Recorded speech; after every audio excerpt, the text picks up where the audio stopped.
The Declaration of Independence says something that you don't really find in the ancient world. It says, all men are created equal.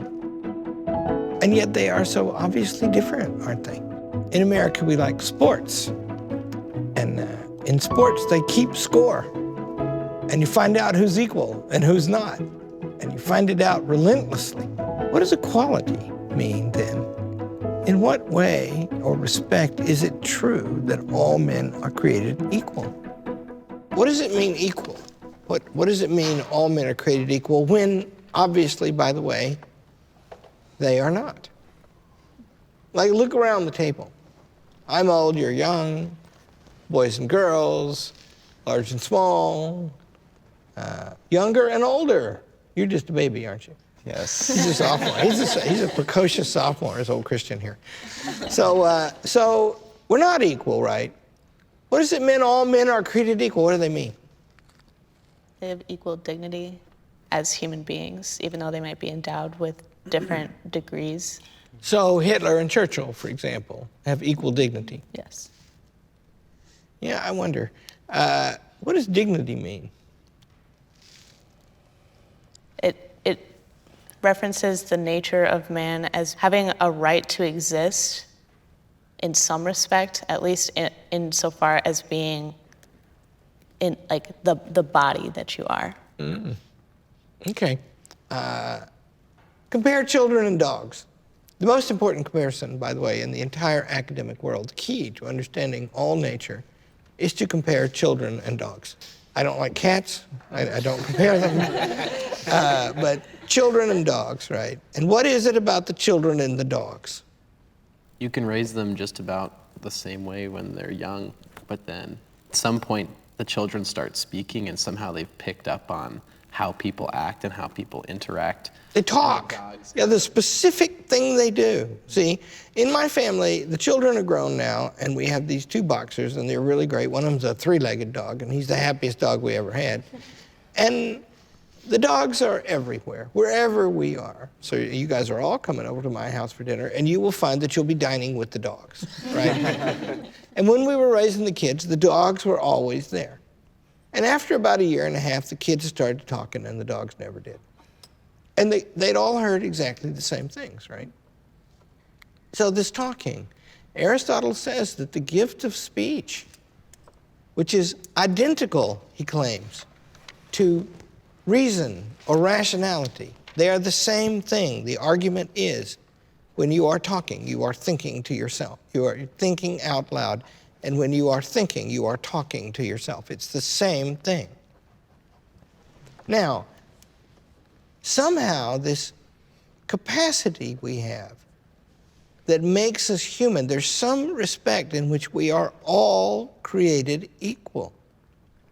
And where I think that is this phenomenon of the dogs and the kids. Dogs, at various times in their lives, are greatly preferable to children. Right? But they're not the same kind of thing. Else they would say so. And they never do. Right? Last night, the dogs were talking to us as dogs talk. Right? And Aristotle says, animals use their voices to indicate pleasure and pain. People speak to distinguish the just from the unjust. Right? This whole thing is a statement of the just and the unjust, and it depends on this simple point. This is what all men are created equal means. You are the King of England, and you ride in a golden carriage, and everybody salutes you and all fear you. But you know, when you were a year and a half old, you started doing something that no animal has ever done. And no one taught you to do that. You just started doing it. And it wasn't because you were born royal, it's because you were born human, and so were we. It just means that. And think what that allows. Our kids like to say cow. They have an English mother. They English say that word very well. But it's just a sound, right? Cow, cow, cow. Why not plop, flack, whack? You know, why not a million things? Or a cow. What's that got to do with that thing out in the field, everyone different from everyone else?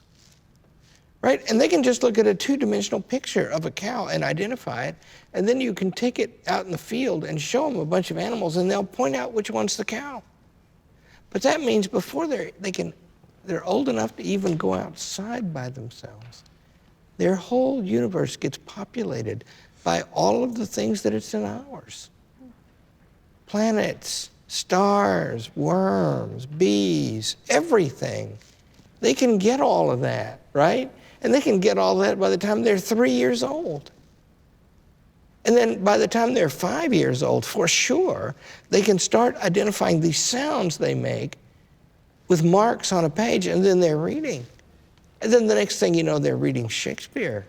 And then they can do numbers, because numbers are just the same kind of symbols except for quantities. And once you can do the basic math, you're on your way to quantum mechanics. Every human being can do that, every single one. And no other creature has ever done that. And born in this gift, you see, that we can speak and therefore see that thing and that thing is the same kind of thing, and it doesn't make any difference if it's your kid or somebody else's. You can't treat it like a dog because it is not a dog. And no king can treat it like a dog because it is not a dog to him either, because it's not a dog. See, once the ground is laid for that, then, of course, Thomas Jefferson can write in the last serious letter he wrote, "Some are not born with saddles on their backs, nor others booted and spurred to ride them by the grace of God." The king can rightly put a harness on the horses that pull his carriage, but he can't do that to people unless they volunteer. You see, that's a tremendous philosophic proposition and the ultimate source of human freedom. And this, by the way, is the greatest political statement of that in all history.